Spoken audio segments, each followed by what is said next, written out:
Good morning, everybody. Hey, welcome to Tuesday. It is June 7th. I hope your week is going well. Yesterday was a not bad day on Wall Street. The question is, again, can we mount 2 days back to back where we see green ink? That question we'll answer here in just a few moments when Dave joins us. Before we do that, though, let's just remember that there's a lot of things that we cannot control. We can't control the markets. We don't know what's going to happen in Russia. We sure as heck can't control what happens in Washington, D.C. lately. But there are certain things that you and I can control, and that's how much risk you have in your current portfolio. The issue is, do you know what that is? Do you know how much risk you have in your portfolio? If you don't, that can be a problem. Give us a call. That's why we developed our core retirement design. Give us a call at 863-382-0037 to schedule your core retirement design phone consultation, where we'll answer questions you may have about your retirement, see if you're on the right track, see if you need any help heading in the right direction. Hey, with that, we got Dave coming up next. Light FM. When you don't remember the lyrics, just, well, gibberish will do. That's Lady Gaga there. We're at 8:39. 21 before 9. Let's find out whether or not your money's going to trade healthy today on the market. Downtown Sebring we go to the offices of Statler Financial Services, where Phillip Statler's standing by. Phillip, good morning. How you doing this morning? Good morning, Dave. Hey, doing well today. It's a Tuesday. Hey, we had a great day yesterday in the markets, and the question is, can we put two together? That's the question. I'm kind of hesitating at a great day because it looks like an absolutely normal day. Everything was green ink, which relative to what we had is good. The Dow was up by 16 points. S&P was up by 12.9, which is a third of a percent increase. That is good news. And the NASDAQ went up by 48 points. It was just awful nice to see solid green ink on all the major indexes, wasn't it? It really was, Dave. And like I said, to me, the question is, can we put a couple of those days back to back? And I got to say, it's looking a little tough right now. Well, it normally is. After a green day, we always follow it up with a red day of late. And yeah, I'm not looking at the futures numbers with a favorable view this morning. Kind of interesting. There's not a ton going on. Again, we've talked about it. We're in between the end of one earnings season and the beginning of the next, so we're not really getting a lot of data out of the companies we trade right now. Government dumped the trade balance number on us just for a change. We actually came up with a pleasant surprise. Our trade balance with the international markets down 19.1% last month to $87.1 billion. I'm not sure I remember a two-digit trade balance in a long time. Well, that's probably true. I mean, because last report it was almost 110 billion. So that's a pretty substantial decline, given where we're at today, and it's definitely better than the expectation of 90 billion. So I think that, to me, that's good news that we're reducing that trade balance. I did see a little blip that said imports were down and exports were up, which would give credence to the whole trade balance going down. And the question becomes whether it's a function of the changing valuation of the dollar or it's declining retail sales. I'm hoping it's just the changing valuation of the dollar that's getting our trade balance back in check, because a lower priced dollar makes our imports a little bit more expensive and encourages American purchases, and it makes it easier for us to sell stuff overseas. So that would be the cause we'd rather like to see. Absolutely. That's absolutely the reason we'd like to see it, is because the dollar is doing okay. We're still getting as many things out of here as we can for exports. So I think that bodes well for us right now. And the question is, can we continue that or keep it in that realm of where we are right now? Or can we find the ships to load them up on and export them? That's always a question too these days, isn't it? It really is. The whole supply chain issue is still an issue. Absolutely. It does kind of flow both ways.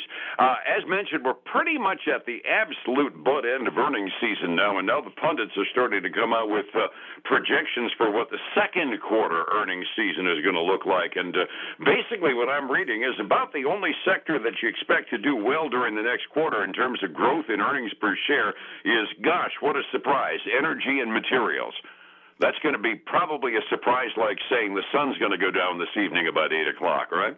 Well, that's right. I mean, we've got those two industries, or those two sectors are definitely the sectors that are leading.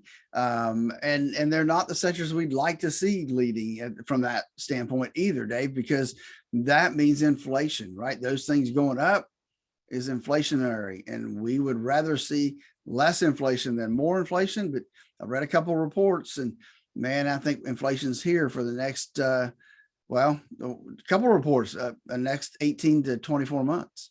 I was betting on a couple of years. It takes that long if we get the soft landing we're hoping for, a couple of years to live with this inflation. I mean, you can fix it in a hurry. Just throw us into a really deep recession like we had in the early 80s, and I don't think that's the solution anybody wants. No, I don't want it. And I know a lot of folks don't want that, because that would be painful. We'd rather kind of tarry around a little bit and deal with it day in and day out without having to get what I call slapped upside the head. So that's what I'd rather see. Slapping on the side of the head is more like it being hit with a 2x4, the kind of recession that we had in the early 80s. Thanks, it'll cure inflation, but I'll deal with the inflation for a while first.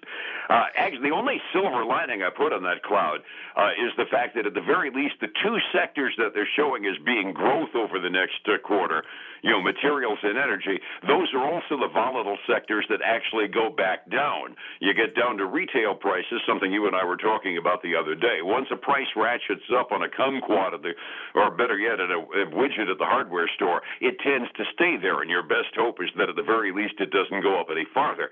Energy prices do go up and down, so if the energy sector is looking good over the next quarter, that we can legitimately say is transitory. It might take longer to come back down to normal, but at the very least, we know those prices tend to settle back down again. So I guess I'm seeing a little silver lining in that. Those are the only two sectors that are expected to grow, because we can explain why, and we know it's not going to be an inflationary figure that'll stay put. That's right. Those two sectors are definitely supply and demand related. As long as we got an oversupply, we'll see the price come down. And so that's you're right. That's the good news. We do know that eventually those things will level back out, or even go down to a price point that we can live with. Absolutely. We've got some interesting numbers and some interesting gossip, for lack of a better term, coming out of the retail sector. I gather Target is making some big changes to try to fix the fact that they disappointed last quarter, huh? Well, Target is. I mean, Target is come out and said they're going to try to right size their inventory.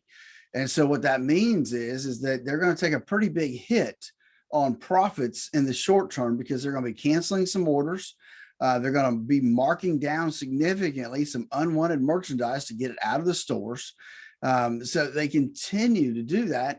They've got to get back to the point. They got to make room, right? They got to make room for groceries and back to school supplies. And right now they don't have room for enough stuff in their stores. And so they're going to be trying to figure out ways to move inventory out.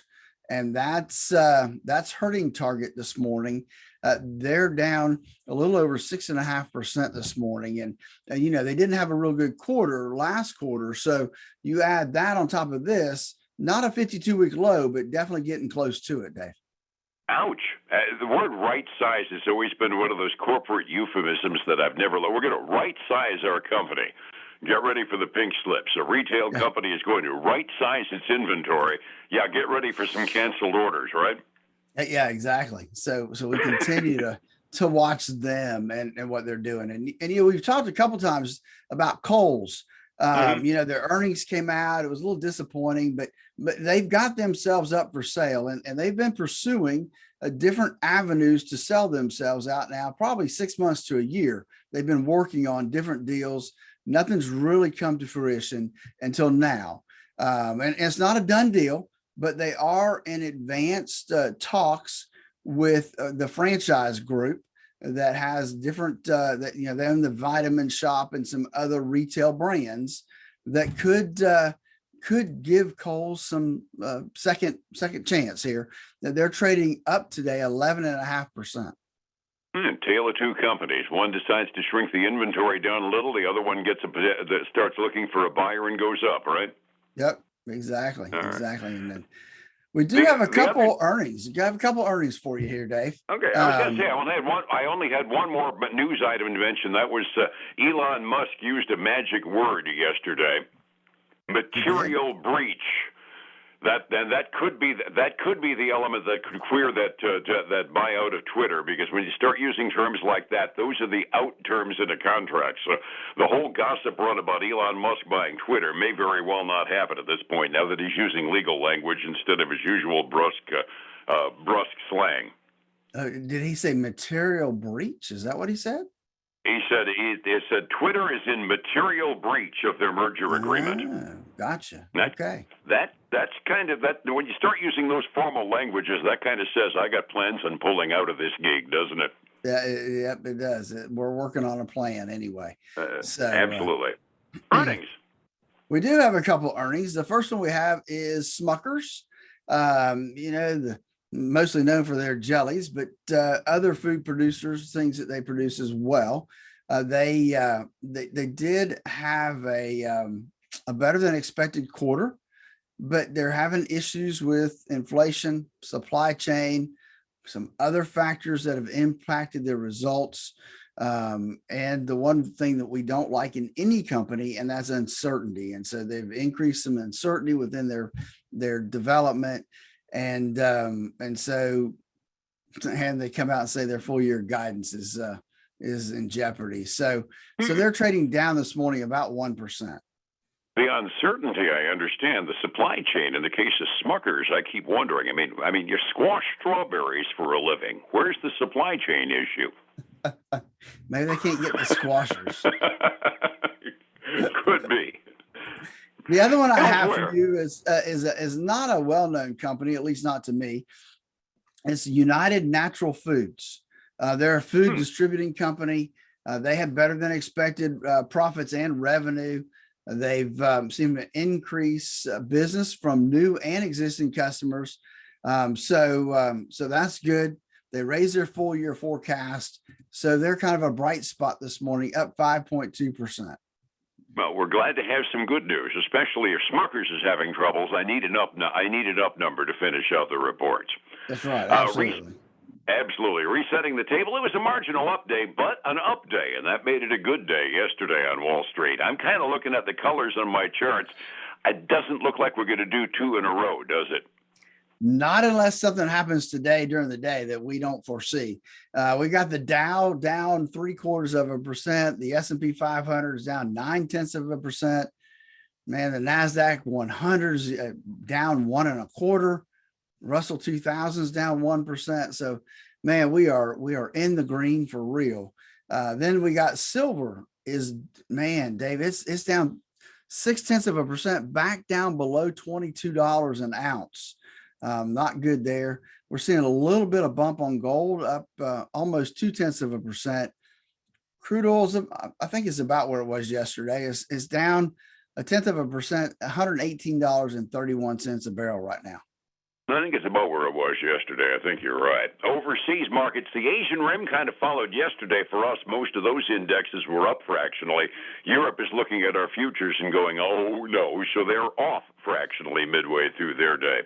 Keeping tabs of your retirement counts for a lot, but having a plan counts an awful lot more. How do I get a hold of you to get that plan, Phillip? And then give us a call at 863-382-0037 to schedule their core retirement design phone consultation, where we'll walk through and make sure they're on the right track for the retirement they always dreamed of.